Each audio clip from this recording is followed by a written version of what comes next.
നമസ്കാരം. ബിസിനസ് സ്റ്റഡീസിന്റെ മറ്റൊരു ക്ലാസ്സിലേക്ക് എല്ലാവർക്കും സ്വാഗതം. നമ്മൾ പഠിച്ചുകൊണ്ടിരുന്ന ചാപ്റ്റർ മാനേജ്മെന്റിന്റെ സെക്കൻഡ് ഫംഗ്ഷൻ ഓർഗനൈസിംഗ് ആയിരുന്നു. അതിലെ ഫോർമൽ ആൻഡ് ഇൻഫോർമൽ ഓർഗനൈസേഷൻ ഈ ടോപ്പിക്കാണ് നമ്മൾ പഠിച്ചുകൊണ്ടിരുന്നത് അല്ലേ. അതിലെ formal organisation, meaning, features, merits and demerits ഇത്രയും കാര്യങ്ങൾ നമ്മൾ പഠിച്ചു കഴിഞ്ഞു. നെക്സ്റ്റ് വൺ എന്ന് പറയുന്നത് ഇൻഫോർമൽ ഓർഗനൈസേഷൻ ആണ്. നമ്മളിതിന്റെ സ്റ്റാർട്ടിംഗ് ഏരിയയിൽ പറഞ്ഞായിരുന്നു ഓരോ ഓർഗനൈസേഷനിൽ തന്നെ ഫോർമൽ ആൻഡ് ഇൻഫോർമൽ ഓർഗനൈസേഷൻ ഉണ്ടെന്ന്. ഇപ്പോ നമ്മുടെ ക്ലാസ് റൂം എടുത്തു കഴിഞ്ഞാൽ അവിടെ ടീച്ചേഴ്സ് വന്ന് പഠിപ്പിക്കുന്നു, അത് ഫോർമൽ ആണ്. ഇനി നിങ്ങൾ തമ്മിലുള്ള ഫ്രണ്ട്ഷിപ്പ് എന്ന് പറയുന്നത് എങ്ങനെയാണ്? ഇൻഫോർമൽ ആണ്. ഏതെങ്കിലും ഒരു ടീച്ചറോ അല്ലെങ്കിൽ ഒരു ക്ലാസ് ടീച്ചറോ പറഞ്ഞതാണോ നിങ്ങൾ ഇന്ന വ്യക്തിയുമായിട്ട് ഫ്രണ്ട്ഷിപ്പ് ആണോ? ഒരിക്കലും അല്ല അല്ലെ. നിങ്ങളുടെ ഇഷ്ടമുള്ളവരുമായിട്ട് അത് സ്വമേധയാ അല്ലെങ്കിൽ പെട്ടെന്ന് തന്നെ അങ്ങനെ ക്രിയേറ്റ് ചെയ്തതാണ് അല്ലെ. ഇതുപോലെ തന്നെയാണ് ഓർഗനൈസേഷനിലും റൂൾസ് ആൻഡ് റെഗുലേഷൻസ് കൊടുക്കുന്നതിന് ഫോർമൽ എന്ന് പറയും. ഇനി സ്പെസിഫിക് ആയിട്ടുള്ള റൂൾസ് ആൻഡ് റെഗുലേഷൻസ് ഒന്നുമില്ലാതെ ഒരു ഫ്രണ്ട്ഷിപ്പ് അല്ലെ, ഒരു സോഷ്യൽ റിലേഷൻഷിപ്പ് ഇത്തരത്തിലൊക്കെ ക്രിയേറ്റ് ചെയ്യുന്ന ഓർഗനൈസേഷനെയാണ് എന്തെന്ന് പറയുന്നത്? ഇൻഫോർമൽ ഓർഗനൈസേഷൻ എന്ന് പറയുന്നത്. അപ്പൊ ഓർഗനൈസേഷനിൽ തന്നെ ഫോർമലും ഉണ്ട്, ഇൻഫോർമലും ഉണ്ട്. സ്പെസിഫിക് ആയിട്ടുള്ള റൂൾസ് ആൻഡ് റെഗുലേഷൻസ് ഉള്ളത് ഫോർമലും, സ്പെസിഫിക് ആയിട്ടുള്ള റൂൾസ് ആൻഡ് റെഗുലേഷൻസ് ഇല്ലാത്തതിനെ നമ്മൾ ഇൻഫോർമൽ ഓർഗനൈസേഷൻ എന്നും പറയും. അപ്പോൾ നിങ്ങൾ തമ്മിലുള്ള ഫ്രണ്ട്ഷിപ്പ് തന്നെ ഏറ്റവും ബെസ്റ്റ് എക്സാമ്പിൾ ആയിട്ട് നമുക്ക് ഇൻഫോർമൽ ഓർഗനൈസേഷൻ എടുക്കാവുന്നതാണ്. ഇനി നമുക്ക് മീനിങ്ങിലേക്ക് നോക്കാം. Informal organization structure is developed within the formal organization spontaneously. Informal organisation എവിടെ തന്നെയാണ് ഡെവലപ്പ് ചെയ്യുന്നത്? ഫോർമൽ ഓർഗനൈസേഷനിൽ തന്നെയാണ്. അതെങ്ങനെയാണ് ക്രിയേറ്റ് ചെയ്യുന്നത്? സ്പോണ്ടേനിയസ്ലി, പെട്ടെന്ന് തന്നെ ക്രിയേറ്റ് ചെയ്യുന്ന ഒന്നാണ്. അതിനെയാണ് എന്തെന്ന് പറയുന്നത്? ഇൻഫോർമൽ ഓർഗനൈസേഷൻ എന്ന് പറയുന്നത്. Informal organisation structure is developed within the formal organisation spontaneously. The network of personal and social relationship on the basis of friendship and a common interest is called informal organization. Informal organisation എന്താന്ന് ഒന്നുകൂടെ വിശദമായിട്ട് പറയാണ്. അവിടെ എന്താണ് പറയുന്നത്?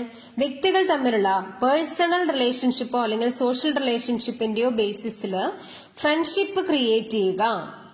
അപ്പോ അങ്ങനെയുള്ള friendship എന്നൊക്കെ പറയുന്നത് ഏത് ഓർഗനൈസേഷനാണ്? ഇൻഫോർമൽ ഓർഗനൈസേഷൻ ആണെന്നാണ് പറയുന്നത്. Okay, next topic features of informal organisation ആണ്. ഏതൊക്കെയാണ് ഇൻഫോർമൽ ഓർഗനൈസേഷന്റെ ഫീച്ചേഴ്സ് എന്ന് നോക്കാം. നമ്മള് ഇൻട്രൊഡക്ഷനിൽ പറഞ്ഞു പേഴ്സണൽ റിലേഷൻഷിപ്പ് ആണ് അല്ലെങ്കിൽ പേഴ്സണൽ ഇന്ററാക്ഷൻ ആണ് എന്ന് പറഞ്ഞു. വ്യക്തികൾ തമ്മിൽ നിങ്ങൾ തമ്മിലുള്ള ഫ്രണ്ട്ഷിപ്പ് എന്ന് പറയുന്നത് പേഴ്സണൽ ഇന്ററാക്ഷൻ ആണ്. അപ്പൊ അത് തന്നെയാണ് ഫസ്റ്റ് ഫീച്ചർ ആയിട്ട് പറയുന്നത്, personal interaction. It originates from within the formal organization as a result of personal interaction among employees. Employees തമ്മിലുള്ള ഇന്ററാക്ഷന്റെ ബേസിലാണ് ഏത് ക്രിയേറ്റ് ചെയ്യുന്നത്? ഇൻഫോർമൽ ഓർഗനൈസേഷൻ ക്രിയേറ്റ് ചെയ്യുന്നത്. ഓക്കെ, സെക്കൻഡ് പോയിന്റ് പറയുന്നു rules and regulation. No official rules and regulations ആണ്. നമ്മള് ഇൻട്രൊഡക്ഷനിൽ പറഞ്ഞതാണ് സ്പെസിഫിക് ആയിട്ടുള്ള റൂൾസ് ആൻഡ് റെഗുലേഷൻസ് ഒന്നുമില്ല. നിങ്ങൾ തമ്മിലുള്ള ഫ്രണ്ട്ഷിപ്പിന് എന്തെങ്കിലും റൂൾസ് ആൻഡ് റെഗുലേഷൻ ഉണ്ടോ? ആരെങ്കിലും പറയുന്നുണ്ടോ ഇന്ന രീതിയിലുള്ള ഒരു സ്ട്രക്ചർ വേണം, ഇന്ന രീതിയിലുള്ള സ്പെസിഫിക് ആയിട്ടുള്ള റൂൾസ് ആൻഡ് റെഗുലേഷൻസിലൂടെ മാത്രമേ പാടൂ എന്നുള്ളത് ആരെങ്കിലും പറയുന്നുണ്ടോ? ഒരിക്കലും ഇല്ല അല്ലെ. അപ്പൊ no specific rules and regulations in informal organisation. Okay, third feature പറയുന്നു ഇൻഡിപെൻഡന്റ് ചാനൽ ഓഫ് കമ്മ്യൂണിക്കേഷൻ ആണ്. ഓരോരുത്തരും തമ്മിൽ കമ്മ്യൂണിക്കേഷൻ നടത്തുന്നത് എങ്ങനെയാണ്? ഇൻഡിപെൻഡന്റ് ആയിട്ടാണ്. അവർക്ക് സ്വാതന്ത്ര്യമുണ്ട് ആരോട് കമ്മ്യൂണിക്കേഷൻ നടത്തണം, ഏത് രീതിയിലുള്ള ഇൻഫോർമേഷൻ ആണ് മറ്റൊരാളോട് പറയേണ്ടത്. ഇതിനെല്ലാം എന്തുണ്ട്? ഇൻഡിപെൻഡന്റ് ആയിട്ടുള്ള ഒരു കമ്മ്യൂണിക്കേഷൻ ചാനലിലൂടെയാണ് കമ്മ്യൂണിക്കേഷൻ നടത്തുന്നത് എന്നുള്ളതാണ് തേർഡ് ഫീച്ചർ പറയുന്നത്. That is independent channel of communication.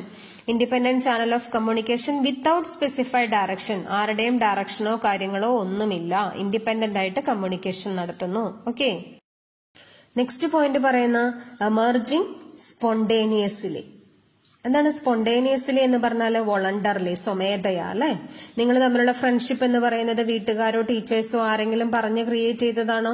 ഒരിക്കലുമല്ല. വോളണ്ടർലി നിങ്ങൾ തന്നെ നിങ്ങളുടെ ഇഷ്ടപ്രകാരം നിങ്ങൾ ക്രിയേറ്റ് ചെയ്ത ഒന്നാണ്. അതാണ് ഇൻഫോർമൽ ഓർഗനൈസേഷന്റെ നാലാമത്തെ ഫീച്ചർ പറയുന്നു emerging spontaneously. Okay, last point പറയുന്നു no definite structure. Rules and regulations ഇല്ല എന്ന് പറഞ്ഞതുപോലെ തന്നെ ഇതിന് സ്പെസിഫിക് ആയിട്ടുള്ള സ്ട്രക്ചർ ഇല്ല. ആരോടാണ് കമ്മ്യൂണിക്കേഷൻ നടത്തുന്നത് എന്നുള്ളത് നമുക്ക് പറയാനായിട്ട് സാധിക്കുമോ? ഒരിക്കലും ഇല്ല. നമ്മൾ നമ്മുടെ ഇഷ്ടമുള്ളവരുമായിട്ട് നമ്മൾ എന്ത് ചെയ്യുന്നു? കമ്മ്യൂണിക്കേഷൻ നടത്തുന്നു.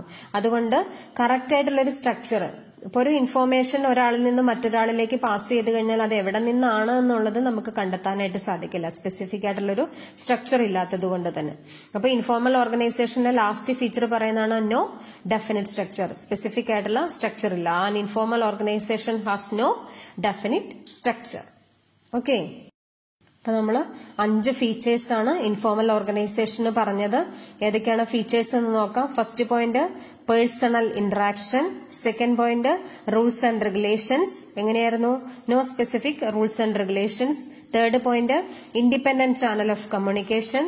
Fourth point emerging spontaneously. എങ്ങനെയാണ് ക്രിയേറ്റ് ചെയ്യുന്നത്?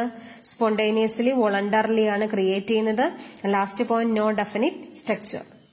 ഓക്കെ, ഇങ്ങനെ 5 ഫീച്ചേഴ്സും മീനിങ്ങുമാണ് നമ്മൾ ഇന്നത്തെ ക്ലാസ്സിൽ പഠിച്ചത്. കൃത്യമായിട്ട് നോട്ട് ചെയ്ത് പഠിക്കുക. Okay, thank you.